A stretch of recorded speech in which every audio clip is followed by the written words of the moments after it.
All right, today I'm taking a look at the Dell XPS 139310. Oh, that's pretty cool. Dang, that is a nice heavy-duty laptop. I have the Dell XPS 17, and I just fell in love with that RoboCop aluminum case on there, and I am so glad to see that on this 13-inch model. This is like the most heavy-duty 13-inch laptop I have ever seen. Yeah, this thing is a monster. Absolutely beautiful. So I got USB-C on the side as well as the 3.5 jack, just like the 17. Got another USB-C on this side and a micro card reader. But just look at that. Oh, that thing is so nice looking. All right. Okay. So this is the 13-inch model, so it does not have the full keyboard. I don't have a numpad on the side, so if that's important to you, you'll have to get one. We got the charger. It has a USB-C, and I love these USB-C cables that come with these because it has a light on there to tell you it's actually working. Nice long cord. I love these things. And this one is a 45 watt. That's really nice because the 17 that I have, I think it's 135 watt, and trying to find a dock that works with it is like impossible. So with this, I can charge that with almost anything. All the basic stuff. This is, yep, so this is the dongle. So we got a USB-C to USB-A dongle. Love that case. It's actually magnetic. I'm gonna keep this. Okay, so let's get some power. Real thick cable. You can see that glowing light on here. I love that.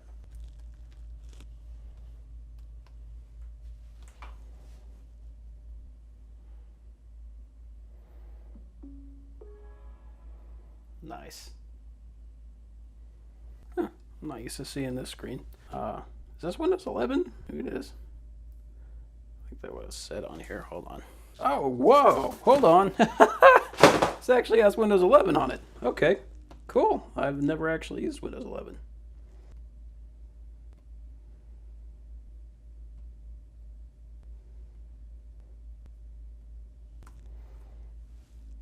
I love that keyboard. That is nice. You can see it actually does light up. So that's really cool. All right, cool. So I like that too. So the whole trackpad is a click button. So I can tap it like that, or I can actually press it and I can hear and feel the click like a normal mouse button.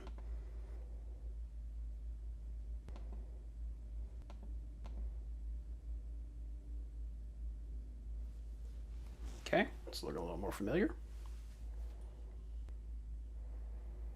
Put kind of a blue glow on it this time. Okay, so yeah, the screen is really nice for a small laptop. I mean, the 17 was really nice too. I'm not surprised that this one is also really nice. So we got the Mac style interface. It shows up. We got, okay, so the start button opens up. Like, this is the new start menu. Like, it's just smooth and responsive, so that's cool. All right, so we got my Dell, Excel, PowerPoint, Mail, calculator. All right, so it automatically just opens things up, just kind of puts in the center. Just have to get used to that. But I can still pin to the taskbar. That's good. Can I unpin? Sure can. That's good. Start by doing that to all this. Widgets. All right, so let's go ahead and connect this to the internet. Okay, we are connected. So that was able to, good. So it's a Wi-Fi 6. I got a Wi-Fi 6 router. This is a Wi-Fi 6 laptop, so I'm gonna get that full speed. Okay, so we got Edge. Let's see if Edge still gets Firefox. That loads nice and quick. I like that. Microsoft recommends that I keep using Edge. Can you believe it?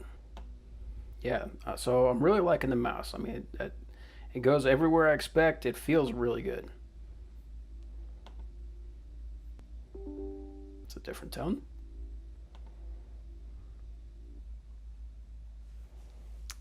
Okay. I will do that. So, yeah, that all looks clean. Downloaded quick, installed quick. This is basically the start button right here on the bottom left. So I right click, device manager, let's see what we got. Display adapters, Intel R Iris Xe graphics. Okay, so this is the graphics card. So this is not going to be something that's going to blow you away. You're not going to be doing a lot of heavy, hardcore gaming with it. You should still be able to do some reasonable gaming with it. If you want to play a modern AAA title, you might have to bring the settings way down, but you should still be able to play it. Okay, that looks fairly familiar. I like this new sounds. They're like a little bit deeper. Makes it feel a little bit more substantial.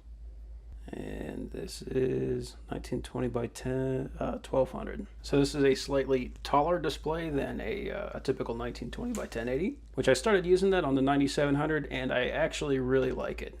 It's a little bit odd for some things, like if you're watching a full screen YouTube video, you do get the black bars on the top and bottom, but the screen is so nice you can you ignore it in 5 seconds. So, but I do like the extra space it gives you, especially if you're doing a lot of browsing. And I think on a 13-inch display like this, that's probably going to come in even more handy because you need that vertical space. Well, let's see if OBS works. Yeah. So the keyboard is really nice. I really like the keyboard. Feels great. I've got big hands, and even with this 13-inch laptop, it still feels pretty good. So that's saying a lot. Cool. Yeah. So installed nice and quick. Everything seems to be fairly clean so far.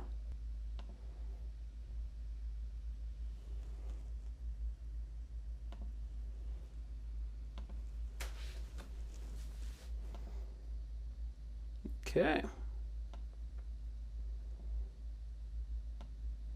So it does not look too awful bad. It actually looks fairly reasonable. Yep, it's pretty dark in the room, and it automatically compensated. Hubba hubba.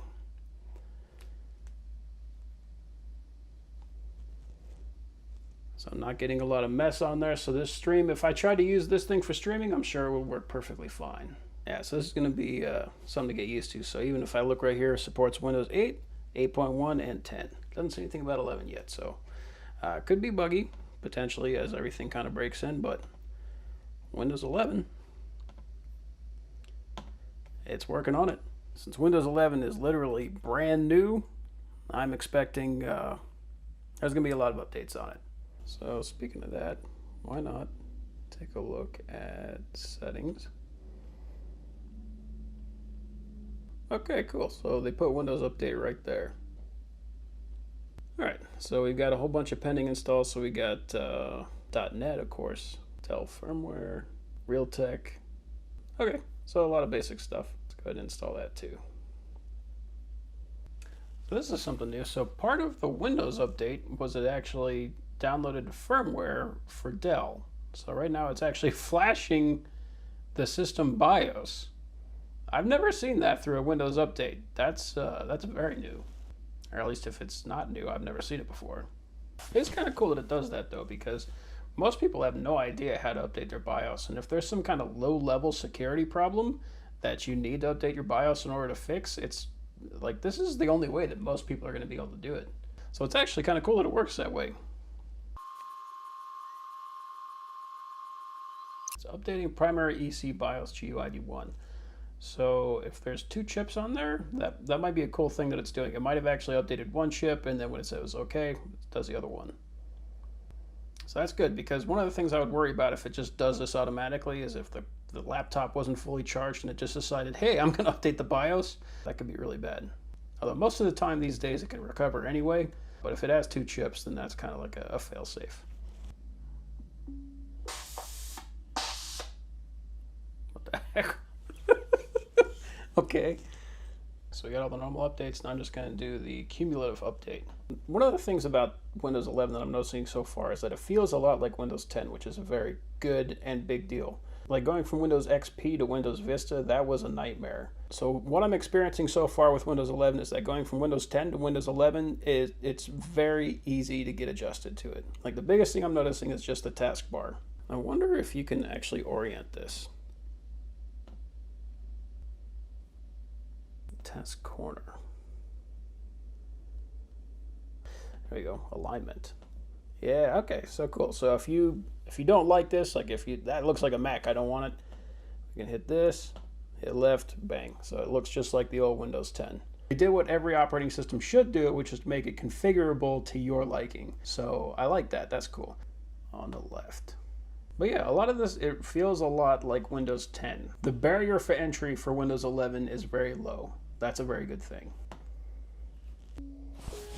Okay, so we are fully up to date. Chat.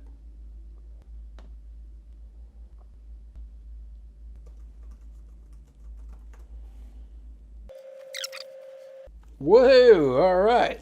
Okay, so we're getting about 3 gigabytes per second read.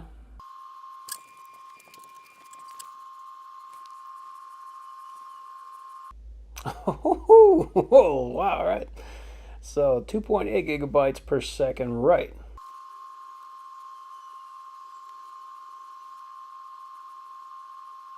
Good stuff. For the sequential 1 megabyte, we're looking at 3.2 almost gigabytes read and 2.8 gigabytes write. Those are awesome numbers. If you have to do anything that requires a lot of information being loaded quickly, this guy can do it. And this is for the 8 process 1 thread. We got 1 process 1 thread, and it's getting about half of that. That's still, I mean, like this number is what I would expect to see up here. So this is excellent. And for the random 4 kilobyte files at the 32 process 1 thread, it's about 470. So I mean, that's also a pretty good number. But I mean, this is 2021. We don't really see that many 4 kilobyte files anymore.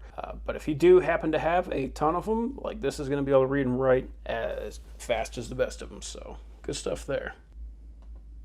Okay, so we're going to be installing this 41 gigabytes, and I'm not going to be doing the HD texture pack on account of it requires 11 gigabytes of VRAM. Now the video card RAM for this laptop is shared with the regular RAM, and it has 16 gigabytes of RAM, so that's not going to happen. But I want to see if I can bring these settings down low enough to where I can actually play this game on this laptop. So I am using a mouse. This is a Corsair mouse, and I'm using that plugged into that dongle that came with it. So I got USB-A to USB-C. So it's not supposed to be doing this. Okay, so Far Cry 6 might be a little bit too much. All right, yeah, let's do a benchmark with this. So I got it at low at 720.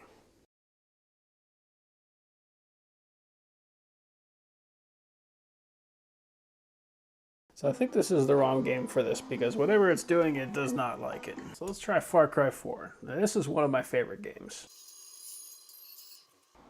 Okay. So it is playing, and we are at 50 frames per second currently.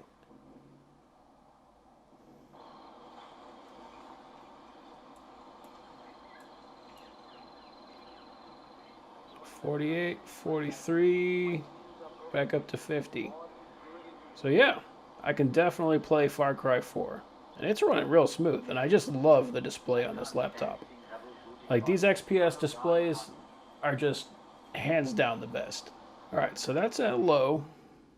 Kick it up to 1920 by 1080.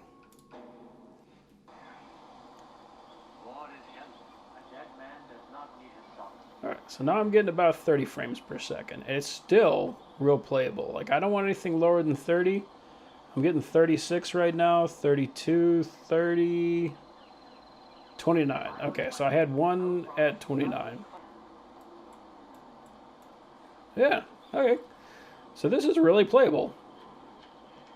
Okay, so Far Cry 4 plays really well. Far Cry 6 did not play very well, but you got to think this is a brand new laptop with a brand new operating system playing a brand new game. If any one of those things isn't working properly, then it's not going to work. Now, obviously, it wasn't working properly, but I think there was more going on than just the fact that it couldn't do the frame rate. My guess is that there's going to be a patch coming out fairly quickly that will resolve that problem that I was having. So I'm not too worried about that. But even with that, running the test, it was getting around 17 to 20 frames per second. So I'm not totally convinced that that would be a playable game. Technically, you could play it at 20 frames per second. I've played, poor frame rates before. Far Cry 4, on the other hand, plays perfectly fine even on 1080p. So this laptop is pretty awesome.